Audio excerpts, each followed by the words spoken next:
Hello Seshu, నేను చెప్పేది జాగ్రత్తగా విని నేను చెప్పినట్టు చెయ్యి. చూడు పార్వతమ్మ, 3వ నంబర్ గోడౌన్లో ఉన్న ప్యాకెట్స్ వెంటనే వ్యాన్లో సర్దించు. శేషు, ఏమిటో చేస్తున్న పాడు పని? What is this? ఎంతో కష్టపడి తెప్పించిన నాణ్యమైన మందుల్ని కల్తీ చేసి అమాయకులైన పసిపిల్లల ప్రాణాలు తీస్తున్నావా? సార్, ఇటువంటి వాళ్ళని ఇలాగే వదిలేస్తే రేపు ఇంకేదైనా చేస్తారు. వెంటనే పోలీసులను పిలిచి అరెస్ట్ చేయించండి. సార్, మొదటి తప్పు, నన్ను క్షమించండి. అదీగాక నన్ను అరెస్ట్ చేస్తే వీళ్ళ ఆవిడ్ని కూడా అరెస్ట్ చేయాల్సి వస్తుంది. మా ఆవిడ? దీంతో ఆవిడకే సంబంధం? ఈ కల్తీ మందులు కలిపే వ్యాపారంలో డబ్బు కాసిపడి మీ ఆవిడ కూడా మాతో చేతులు కలిపింది. మేము చేసిన ఈ ప్యాకింగ్లని తనే దగ్గరుండి ఆడవాళ్ళతో వ్యాన్లో సర్దిస్తుంది. ఒరేయ్ రాస్కల్, పిచ్చి పిచ్చిగా మాట్లాడు. నోరుంది కదా అని అరవటం కాదు, కళ్ళుంటే చూతూ గాని. నాతో రా, చూపిస్తాను.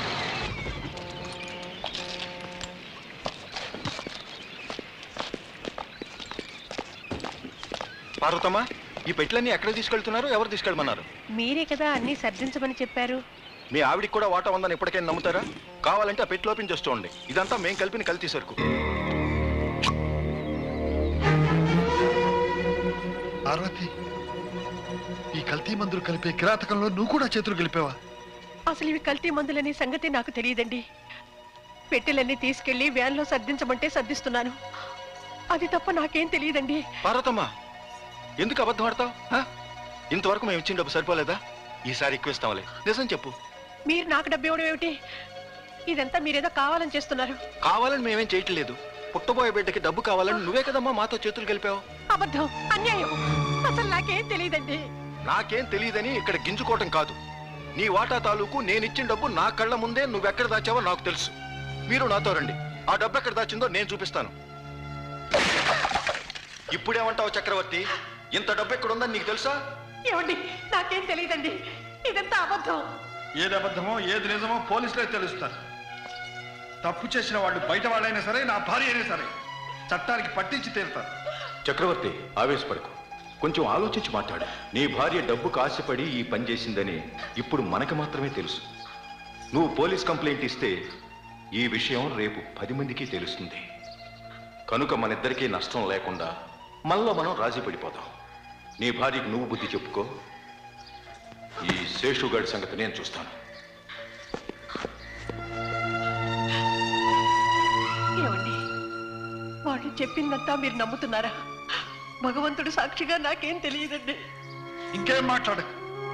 నీ చేతిలో కల్తీ మందులు ఉండడం నా కళ్ళారా చూశాను.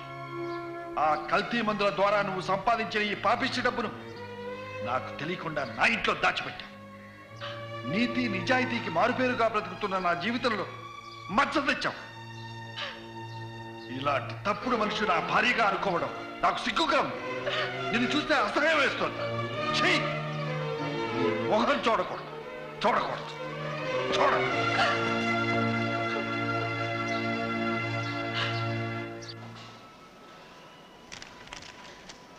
ఈ డబ్బు చాలదా? చాలదు. నేను సహాయం చేయబట్టే కల్తీ మందులు చేసి నువ్వు లక్షలు లక్షలు సంపాదిస్తున్నావు. నాకు మాత్రం భిక్ష వేసినట్టు వేస్తున్నావు. అయితే ఎంత కావాలంటావు? 1,00,000 కావాలి. ఇవ్వకపోతే నేను ఆ చక్రవర్తి దగ్గరకు వెళ్ళి పార్వతమ్మ నిర్దోషని, నువ్వే ఇదంతా చేయించావని నీ నాటకం అంతా బయట పెడతాను.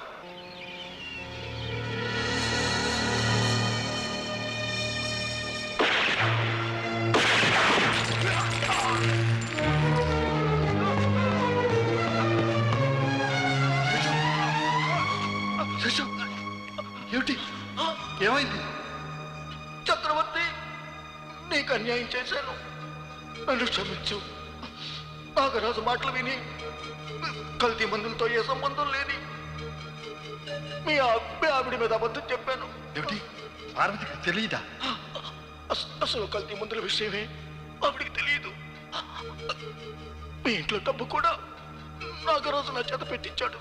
అంతేకాదు, ఊరి ఉత్తరాన్న పాత బంగ్లాలో ఇంకా కొంత కల్తీ సరుకుంది. లయన్స్ క్లబ్ పక్కనున్న గొడవల్లో స్మగుల్డ్ గుడ్స్ ఉన్నాయి.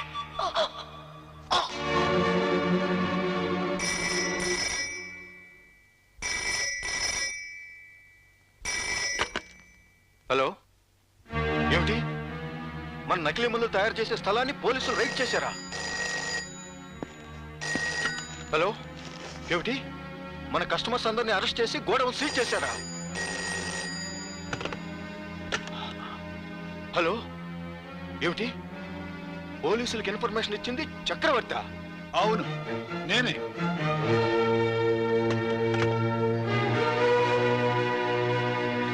నాగరాజు, పేదవాళ్ల కోసం విదేశాల నుండి వస్తున్న మందుల్ని దొంగతనంగా అమ్ముకుని డబ్బు చేసుకోవడం కాకుండా నకిలీ మందులు సీసాల్లో నింపి పసిపిల్లల ప్రాణాలు తీశాం. అది క్షమించడానికి నేరం. ఈ నేరాలు నేను చేసినట్టు సాక్ష్యం ఏమిటి? ఈ నేరాలు మాత్రమే కాదు, శేషును హత్య చేసినట్టు కూడా సాక్ష్యాలు, ఆధారాలు నా దగ్గర ఉన్నాయి. ఇన్స్పెక్టర్, అరెస్ట్ చేయండి.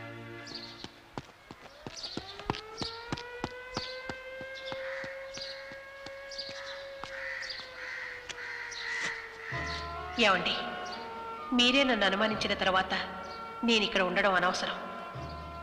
ఏనాటికైనా నేను తప్పు చేయలేదని మీకు అర్థమైతే అంతే చాలు. ఎంత కష్టపడైనా సరే మనకు పుట్టబోయే బిడ్డను మాత్రం మీ కోరిక ప్రకారమే జాగ్రత్తగా పెంచుతాను. మీ పార్వతి.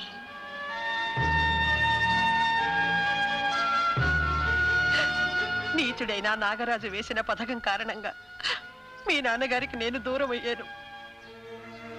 అమ్మా, నేనెంత పొరపాటు చేశాను నాకు ఇప్పుడు అర్థమైందమ్మా. చిన్నతనం నుంచి నాలో పెరిగిన నాన్నగారి మీద కోపాన్ని అబద్ధాలు చెప్పి రెచ్చగొట్టి నాతో ఇంత తప్పు చేయించింది ఆ నాగరాజు అయి ఉంటాడు. మీ నాన్నగారిని మోసం చేసి సొంతం చేసుకున్న ఇంట్లోకి అడుగు పెట్టను.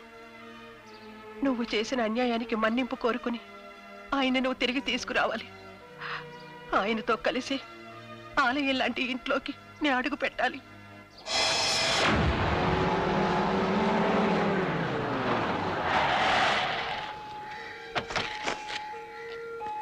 ఏం జరిగింది? ఎందుకని అరెస్ట్ చేసి తీసుకెళ్తున్నారు? ఎవరినో ఒక అమ్మాయిని చంపేశాడంట. ఎవరా అమ్మాయి? ఏమో తెలీదు, కూతురేమో. అదేం పోయేగాలో ఎందుకు చంపాడు? పాపం ఆ పిల్లని బండరాయితో మొహం కూడా గుర్తుపట్టలేనంతగా నజ్జు నజ్జి చంపేశాడంట.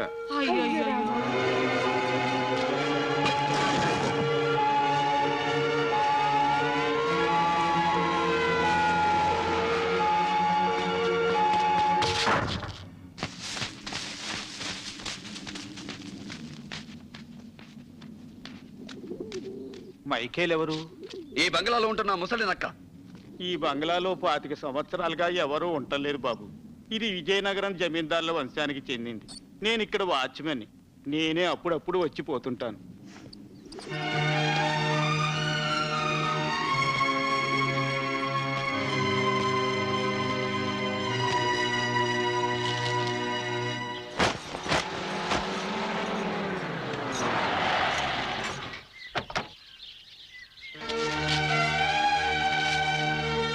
బాబు, నాన్నగారు కనిపించారా? జరిగిన దానికి ఆయన్ని మన్నింపడిగావా? వస్తానని చెప్పారా? కలిశానమ్మా, నాన్నగారిని కలిశాను. జరిగిన పొరపాటుకి క్షమించండి నాన్న అంటే, నీ తప్పే ఉంది బాబు అంటూ ఎంతో ప్రేమగా నన్ను దగ్గరికి తీసుకున్నారమ్మా. అమ్మ ఎలా ఉందని తను ఎంతో ఆప్యాయంగా అడిగారు. బాగుంది, మీ రాక కోసం ఎదురు చూస్తుందని చెప్పానమ్మా. ఆ మాట విన్న నాన్నగారు ఎంతో పొంగిపోయారు. కళ్ళల్లో నీళ్ళేమిట్రా? అదే అమ్మా, నాన్నగారిని చూశానన్న ఆనందం. ఆయన ఇప్పుడు వస్తున్నారా? నేను వెళ్ళేసరికి ఆయన అర్జెంట్ పని మీద ఢిల్లీ వెళ్తున్నారు. అక్కడ పని త్వరగా ముగించుకుని సరాసరి ఇక్కడికే వచ్చేస్తారని నీతో చెప్పమన్నారమ్మా. ఎప్పటికొస్తారు? వీలైనంత త్వరలోనే వచ్చేస్తానన్నారమ్మా. ఇన్నేళ్లుగా నువ్వు ఆయన్ని నాన్న అని పిలిస్తే చూడాలనే కోరిక ఉండేది. ఇన్నాళ్లకు నా కోరిక తీరబోతోంది.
జాబా మామ జాబా మమ జాబా జాబా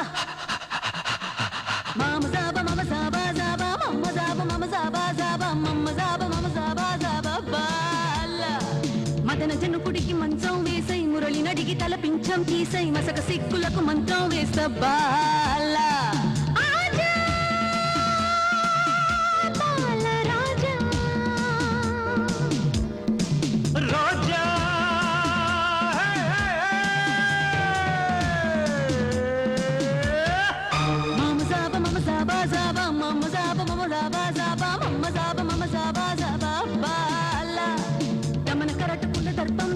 యమున మడుగులో సర్పం ముంచెయ్యముడి కొడుకులకు పాశం వేసే గోలా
ప్రియాని వేదనలో తలిచేదు కథానిక సాగదులే ఇదే నారా కడని కడకన్నుల వెన్నెల మీ కడలే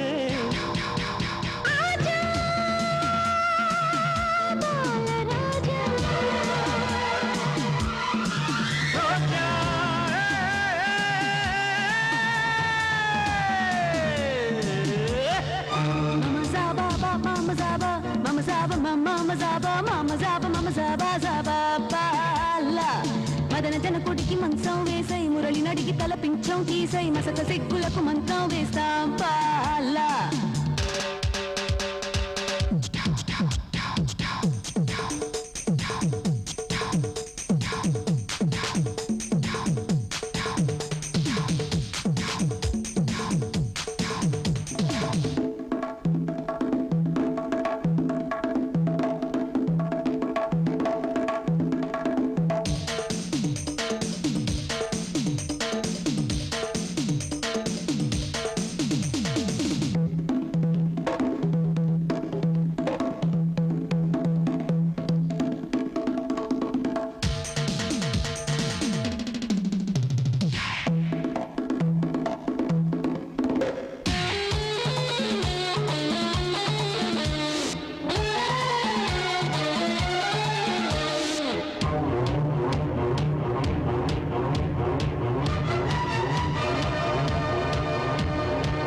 తనువులడుగు ఉడుకు తపనలలో ఉరిమి ఉరికి దరికి కదులు పరుగులలో విరహం ఒకటి పెరిగి నడిచిన నానేడై ఎదల తలుపు తెరిచి పిలిచే నిలు చెలియా